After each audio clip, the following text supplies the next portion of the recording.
What happens when the man who built a business from scratch walks into one of his own cafes and no one knows who he is? Franklin Pierce had opened his first coffee shop out of desperation, unemployed and broke at 28. He'd maxed out a credit card to lease a tiny space and buy second-hand equipment. 10 years later, he owned 17 cafes across 3 states. Business was good. Too good. He used to know every barista's name. Now, he barely recognized the people in the monthly reports. Lately, customer complaints started trickling in. Slow service, cold coffee, unfriendly staff. But when he brought it up at the last district meeting, the store managers shrugged. Probably just a few Karens. One of them had mumbled. Franklin didn't like that answer. So he made a call to one of the cafes he hadn't visited in years, Store 9, a busy corner cafe downtown. Told them he was a new hire starting Monday. It wasn't a lie. He was about to get his hands dirty. Just not the way they thought. He shaved his beard, dyed his hair darker, got glasses he didn't need, and traded his usual button-up for a cheap polo. The name tag read, Frank. No one recognized him. That made sense. He'd never been introduced to anyone at this location. It was one of the busier shops, always fully staffed, and turnover had been low for years. Franklin stepped through the back door at 6:45 a.m., heart pounding like he was walking into a job interview. A tall guy with a Bluetooth earpiece and fast-talking voice met him in the back. "You're the new guy? Frank, right?" The man asked, not making eye contact. "Yeah. I'm Devin, manager. I'll throw you on drinks today. You ever worked an espresso machine?" "Once or twice," Franklin said. "Hope that once wasn't last year," Devin muttered, already walking away. Franklin followed him through the cramped hallway and into the cafe. The place was busy. College students hunched over laptops, a line of suits waiting for lattes, and the sharp, sweet smell of syrup and steamed milk in the air. Behind the counter, a young woman with tired eyes and her hair tied up in a bun was trying to keep up with the register. "Morning, Devin," she said. "Hey, Paige, this is Frank. New hire. Show him where the damn syrup pumps are. I've got a call." Devin disappeared into the office. Paige gave Franklin a quick nod. "You ever poured a flat white?" "Yeah," he nodded. "Cool. I'm behind on mobile orders. Just follow the stickers and try not to spill anything." Franklin jumped in. Within 10 minutes, he was making drinks like he'd never left the bar. Paige was fast, too fast. She barely had time to breathe between orders. He noticed she winced once when bending down to grab a milk carton. Her hand brushed her stomach briefly, and Franklin caught it. "You all right?" he asked quietly. "Yeah, just tired," she said and kept going. By 9:30, the line died down. Paige grabbed a wooden stool from the back and sat behind the counter, stretching her legs. Franklin glanced at her again now that he looked closer. Her belly was round, hidden under a loose hoodie. She was pregnant. He opened his mouth to say something when Devin stormed out of the office, phone still in hand. "Paige, what the hell are you doing sitting down?" She blinked, startled. "My back's killing me. Just for a minute." "I don't care if your legs are falling off," Devin snapped. "You sit down when you're off the clock. You're not here to rest." Franklin froze mid-swipe on the counter. His stomach dropped. "That's not fair," Paige said quietly. "I've been on my feet for 4 hours. You want fair? Don't get pregnant in the middle of peak season." Franklin's jaw clenched. The few customers nearby had gone quiet. Paige stared at the floor, her face red. Devin didn't notice. He turned and marched back into the office. Franklin stood still for a moment, heart pounding. He hadn't expected this. Not today. Not this kind of cruelty. Paige stood up quickly and wiped her face, pretending to fix the cups on the counter. Franklin turned to her. "You okay?" he asked. She nodded too fast.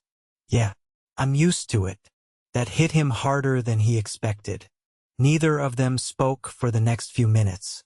Franklin kept making drinks, but his hands moved slower. His mind was racing. He'd built this company to be different. He thought he was different. Now he wasn't so sure.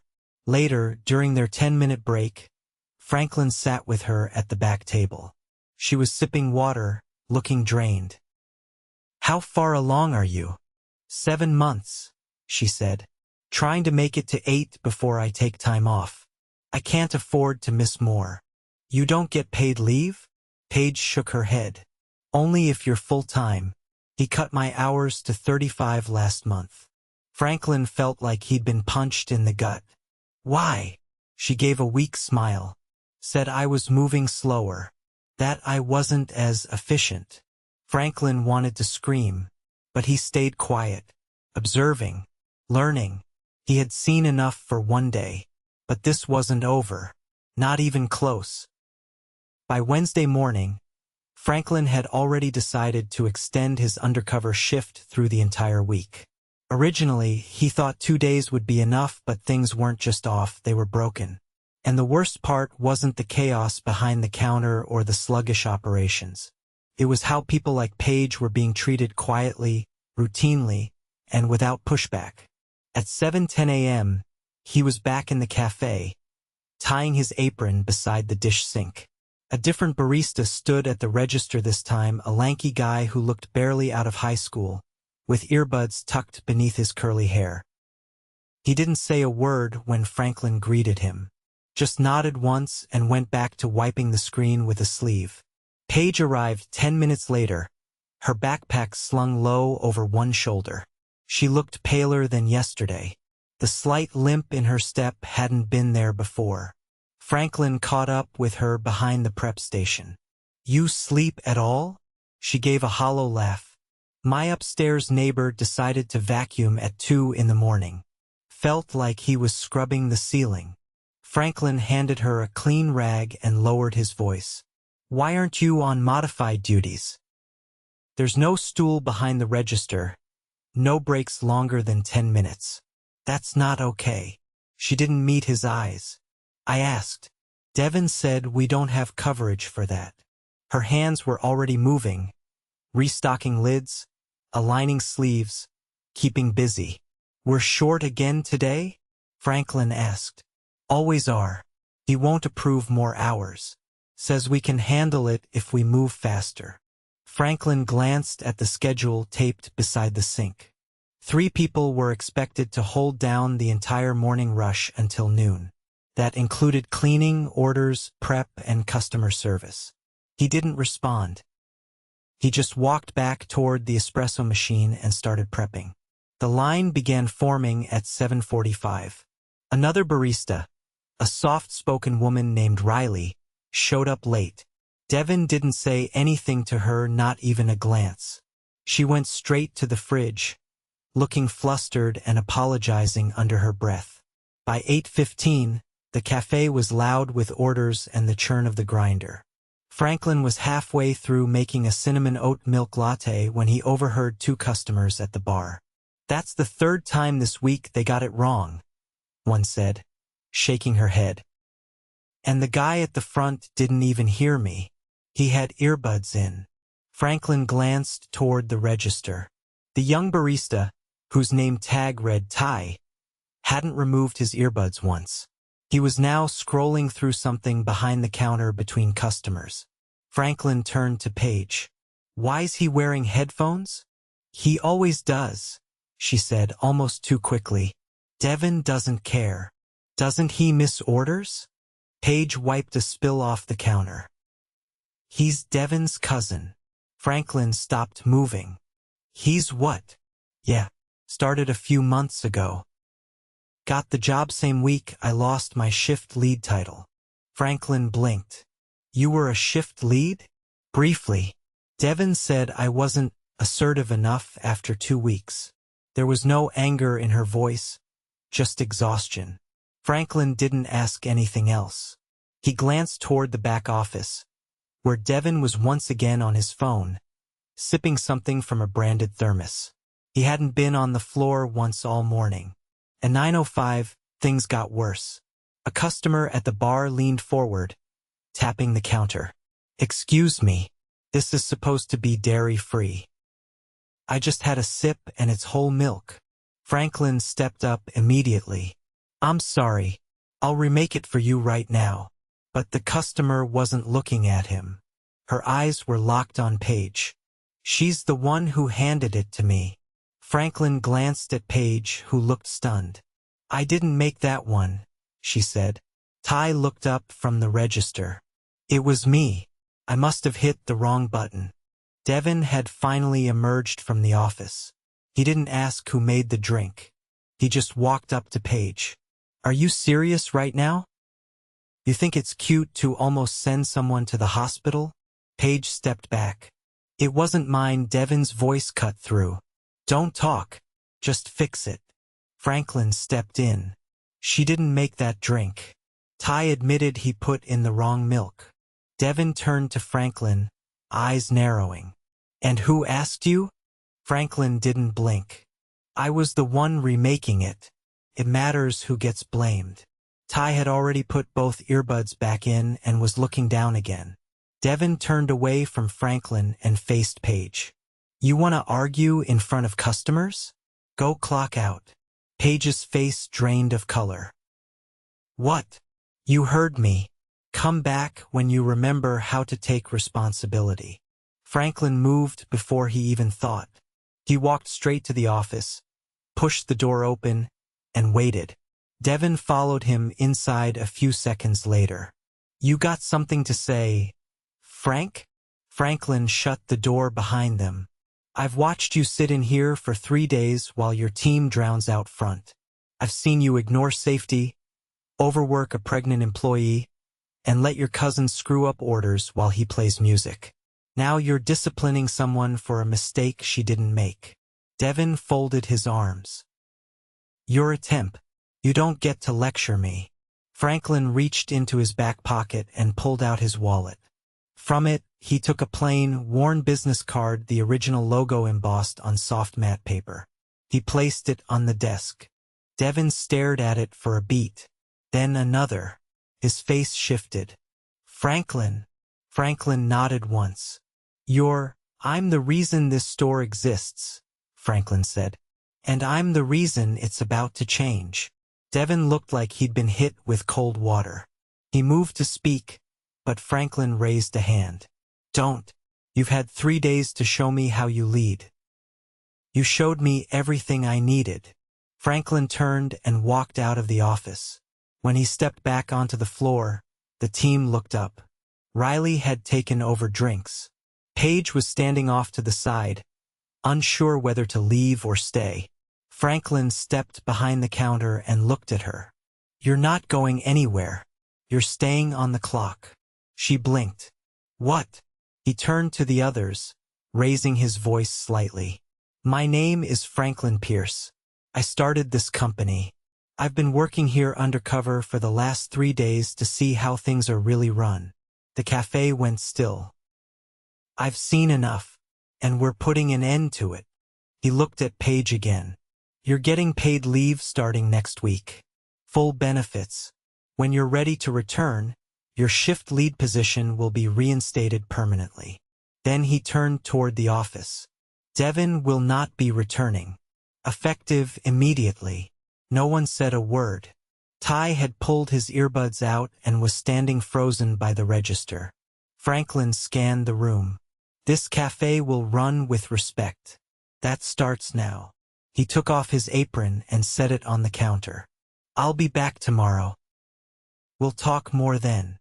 And with that, he stepped out the front door, sunlight spilling across his shoes as he disappeared into the street. Franklin was back in the downtown cafe before sunrise the next day.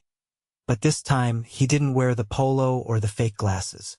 He came in through the front in a dark jacket with the company's original logo stitched over the chest, a logo none of the current staff had likely seen before. The air was dry and cold outside, but the moment he stepped through the doors, the tension inside hit harder. Paige was behind the counter, sleeves rolled up, restocking the pastry case. She looked over her shoulder briefly, then back at her task. No greeting, no expression, just focus. Riley was mopping near the back, her headphones lying beside the sink. She glanced up when Franklin walked in, then quickly returned to her work. The store was quiet. No music playing, no idle chatter, just the hum of the fridge and the slow hiss of the espresso machine warming up. Franklin walked behind the counter and set down a clipboard. "Morning," he said. Neither barista responded right away. Paige finally nodded once, not coldly, but not quite warmly either. "I know yesterday was a lot," Franklin said. "I'm not here to cause more chaos." He waited. Riley leaned the mop against the wall and wiped her hands. "Is Devin really gone?"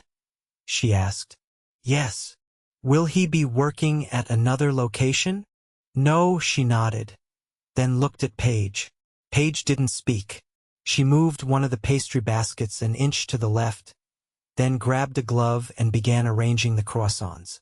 Franklin stepped back, giving her space to finish. "I'm not expecting anyone to trust me overnight," he said. "But I'd like to talk. When you're ready." Paige finally turned around. "You're not going to be here every day," she said. "Someone else will take over again. Doesn't matter if Devin's gone. The system's the same." Franklin didn't flinch. "You're right," he said. "That's what I came to change." He pulled a folded sheet from the clipboard and handed it to her. "Starting today, we're bringing in a temporary field lead, someone I've worked with for years. She's not from this region. She doesn't know anyone here. She'll oversee this location while I restructure the district." Paige took the paper but didn't look at it. "And after that, we'll build a new leadership team, with input from staff. No one gets promoted without feedback from the people they'll manage. And no one keeps a position they abuse." There was a long silence. Riley finally stepped forward. "What are you doing about hours? We're still understaffed. I've already approved additional coverage for the next 6 weeks. A hiring team is reviewing applications. Until then, we'll bring in trained floaters from neighboring stores." Paige folded the paper once, slowly. "So we're not doing it alone anymore?" "No," Franklin said. "You're not." She didn't smile, but she gave a small nod and turned back to the pastry case. By mid-morning, the cafe was back in motion. The new field lead, a woman named Claudia, arrived just after the breakfast rush. She was in her 40s, with a calm voice and eyes that moved, constantly taking in everything without interrupting. She didn't make speeches. She rolled up her sleeves and started wiping down the syrup station. Franklin stayed until noon, watching from a table in the back. He saw Paige take her break without being told she couldn't. He saw Ty walk in hesitantly, earbuds nowhere in sight, clearly unsure of his standing. Claudia approached him within minutes. She didn't raise her voice or confront him in front of others. She simply asked him to make one drink correctly, an oat milk cappuccino with no syrup, and watched him do it. When he hesitated and added the wrong milk, she stopped him. "This isn't right." Ty fumbled and looked away. "I thought oat was the blue label." "It's purple. And it's written on the fridge," Claudia said. "You've worked here over a month. That's long enough to know." He said nothing. "I'm reassigning you to back-of-house tasks. No customer-facing work until retraining is complete. If you're not interested in that, you're welcome to resign." He didn't argue, just nodded and walked toward the dish sink. Franklin watched the whole thing. Claudia didn't need to be loud. She was firm, clear, and not once did she look for Franklin's approval. She knew what needed to happen and did it. By mid-afternoon, Franklin stepped behind the counter again and handed Paige a sealed envelope. "What's this?"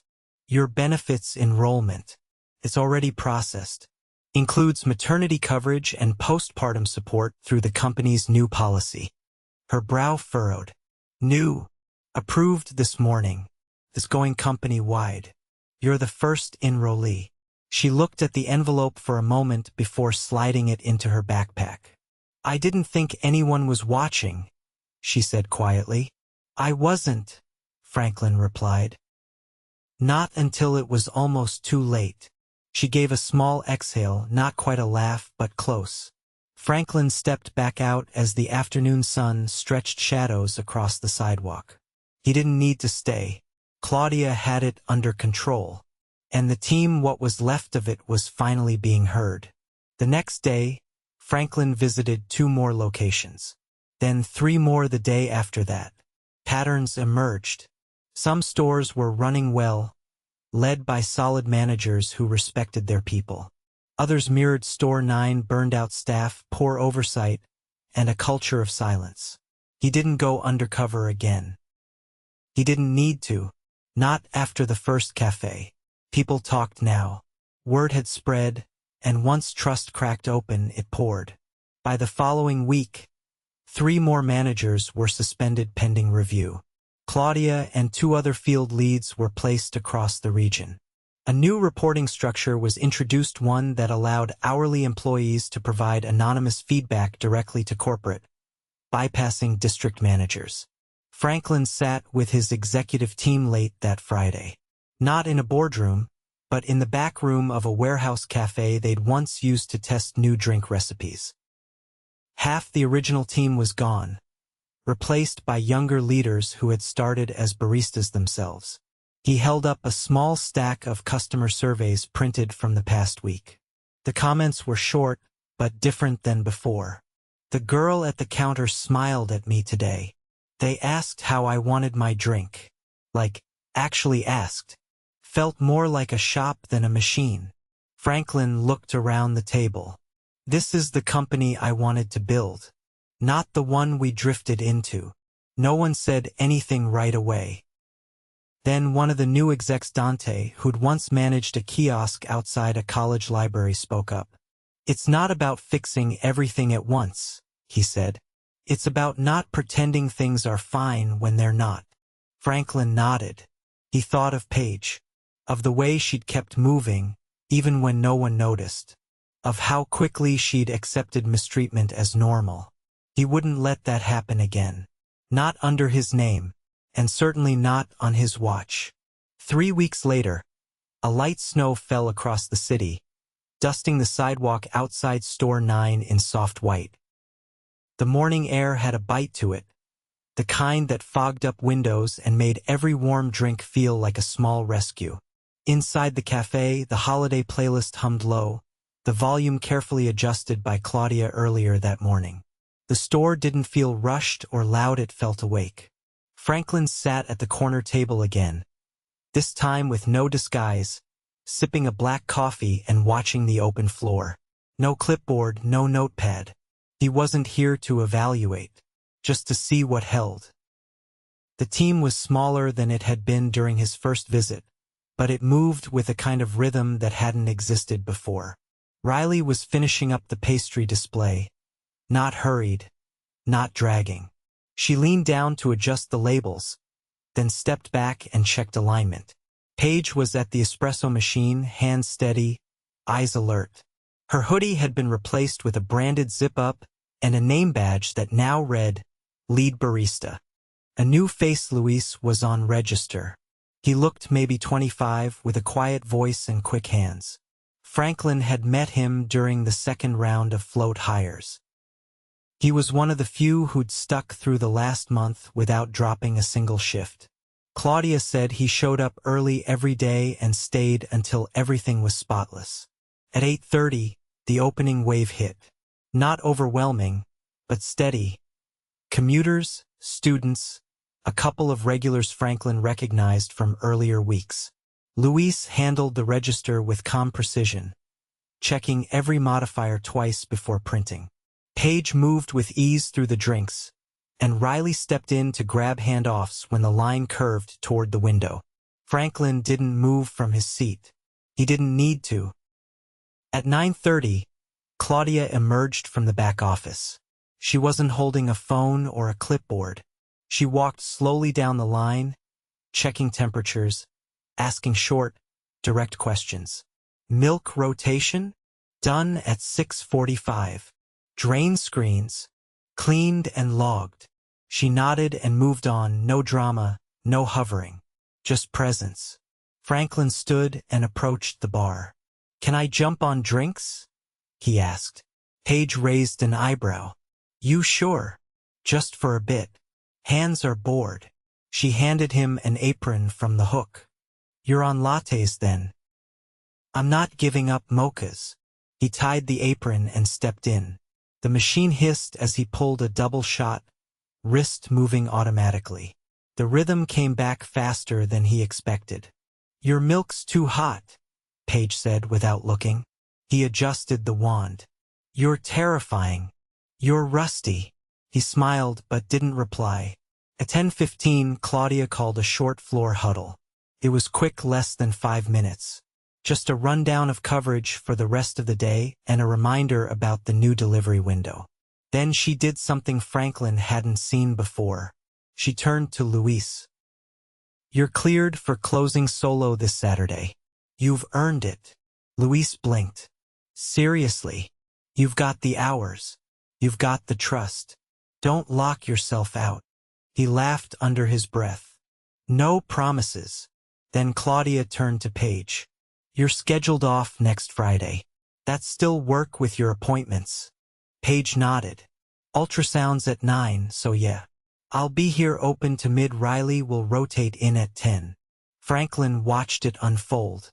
Nothing big, nothing loud, but something solid. The kind of leadership that didn't need to shout to be heard. After the huddle, Franklin stepped outside for a call. Snow had begun clinging to the awning overhead, a slow drift forming over the edge. He called Dante. "Tell me you're not back in a hairnet," Dante said. "Only for today. You checking in or checking up?" "Neither. Just watching." Dante paused. "You sound different." Franklin leaned against the brick wall. "I thought fixing the company meant fixing the numbers. But it was never the numbers. No, it was the people running them." Franklin didn't reply for a moment. Then, "We're rewriting the handbook next quarter. I want the first 10 pages to be about expectations for leadership. Not performance metrics, real expectations. Respect, presence, accountability. I'll get the draft started. And no family hires without cross-store references," Franklin added. "That's non-negotiable going forward." "I figured."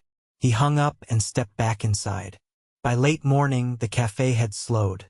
Claudia had gone to check deliveries, and Riley was prepping cold brew for the next shift. Paige was wiping down the counter when Franklin approached again. "I heard you're off Friday." She nodded. "Claudia set it up." "Good.